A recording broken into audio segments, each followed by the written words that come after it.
It could be the last chance for the state's last great dam building project. As the weeks tick down towards the New South Wales election in March next year, advocates and critics of the proposed Tilligra Dam will be watching the Keneally government, waiting to see if it pushes on and signs binding contracts with construction companies to build the contentious project.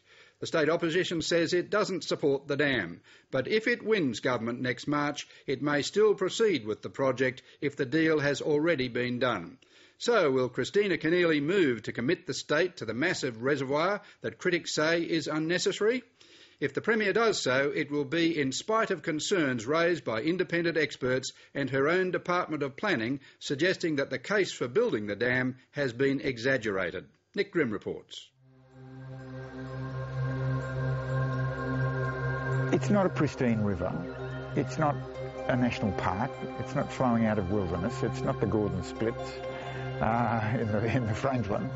It is a classic Australian river flowing through farmland.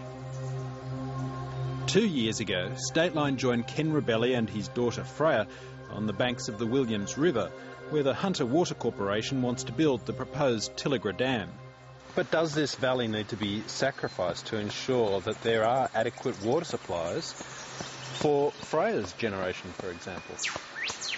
It's very easy for the statisticians to say, well, look, this is how much water we consume now, and our population is going to grow up like this, therefore we need that much more water. It's a false assumption to say that in future, in Freya's generation, she will just be as wasteful with water as I might have been. From the air, you can see why the local water authority argues this valley is the perfect place to build a dam. Ringed by hills, the Williams River snakes its way through fertile farmland, hidden away north of Dungog in the upper Hunter Valley, conveniently upstream from the burgeoning growth areas of Newcastle and the Central Coast. Yes, it's a perfect site for a dam in terms of geotechnical, and for the cost of building Tilligra, it is a major impoundment. Now, we own about 80% of the land already, and I think there are 8 farmers with 18% of the holding to still negotiate with. But really, it's an outstanding solution, not just for the short term, but for the next 50 to 60 years. This is the Tilligra Bridge, and the Tilligra Dam proposal, of course, is named after this area, Tilligra. So if this proposal goes ahead, we would have a dam wall running right across here, 80 metres high, which is about the height of a 26-storey building. So it would look extremely different from what it looks like now, obviously. Once built, the 700-metre-long concrete dam wall will stretch across the opening to the Williams Valley, storing 450 gigalitres of water. That will make Lake Orcopolis roughly the same size as Sydney Harbour. But when Stateline visited 2 years ago, there were concerns about the economic viability of building a dam in an area crisscrossed with major rock fault lines. It's a lot more expensive to build on because to make that watertight, you've got to inject an awful lot of material into it to do it, and that adds to the cost of your construction. But the Hunter Water Corporation claims it has advice from experts that the dam is not only viable, but essential. Now, the issue is not if we build Tilligra Dam and it fills that we'll have unprecedented drought security for our area. That's true. Our issue is that without Tilligra Dam, we face the real risk of running out of water, and we just won't allow that to happen. But documents obtained by the Greens in the state's upper house have raised new doubts about the arguments being used to justify building the dam. A draft independent report commissioned by the government from the Centre for International Economics concludes the dam is not the best solution for the region's future water needs. What's more, it criticises Hunter Water's own analysis as outdated, inadequate and lacking in detail. Other documents reveal government officials have raised their own concerns too. An email written by Anna Scott, a senior Department of Planning official responsible for assessing the project, sums up why Hunter Water wants the dam. To provide supply for their worst-case scenario, which is the flow record from 1979 to 1980 repeating itself 4 times, i.e. their worst-case drought repeated for 4 years, there was a probability of 1 in 10 million of this event occurring.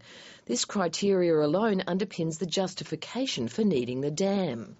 According to the New South Wales Greens, that means Tilligra Dam will be built to safeguard the region against drought conditions only likely to arise once every 830,000 years.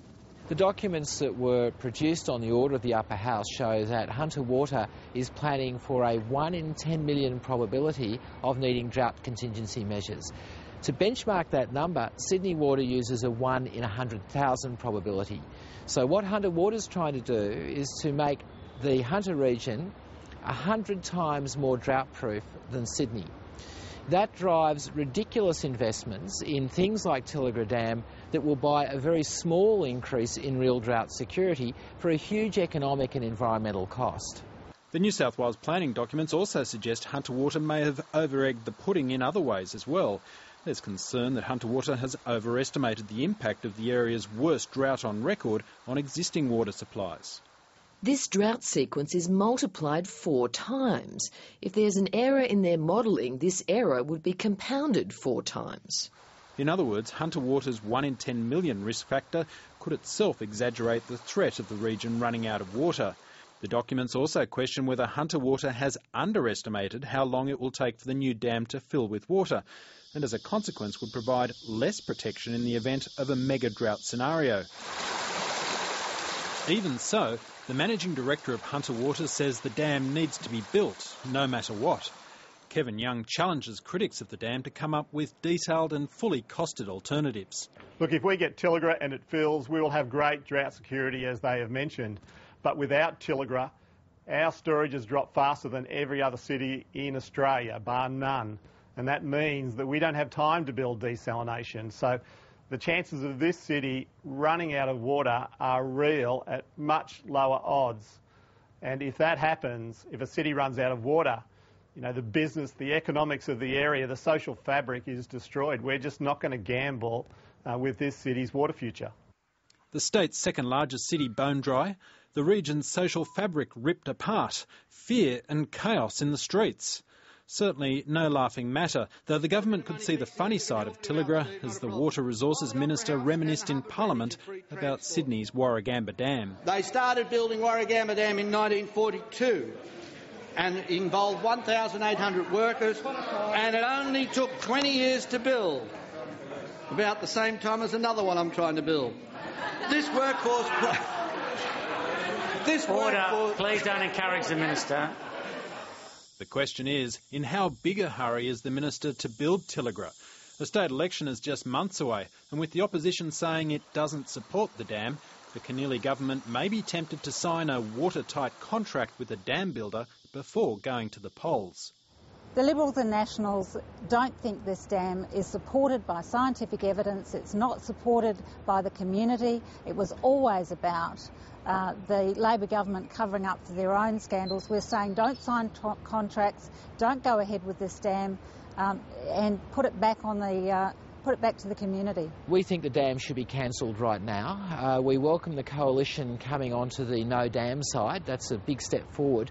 But what we want to hear from the coalition is their commitment that even if the contracts are signed, they will not allow it to go ahead if there's any possible way out. We want to make sure that this is a democratic decision, not a decision made in the dying days of the Keneally government, which the coalition gets into power and says, oh, it's all too difficult. For her part, the Premier has told Stateline her government will sign contracts for the dam as soon as it clears state and federal environmental assessment processes. Well, let's be clear. There's 2 approval processes, one at the state level, one at the Commonwealth level. They're both merit-based assessments. Neither one has concluded. It's my determination we have a contemporaneous decision and determination. If they are approved through both processes, if the dam is approved through both processes, yes, we will be proceeding with it. Nick Grimm reporting.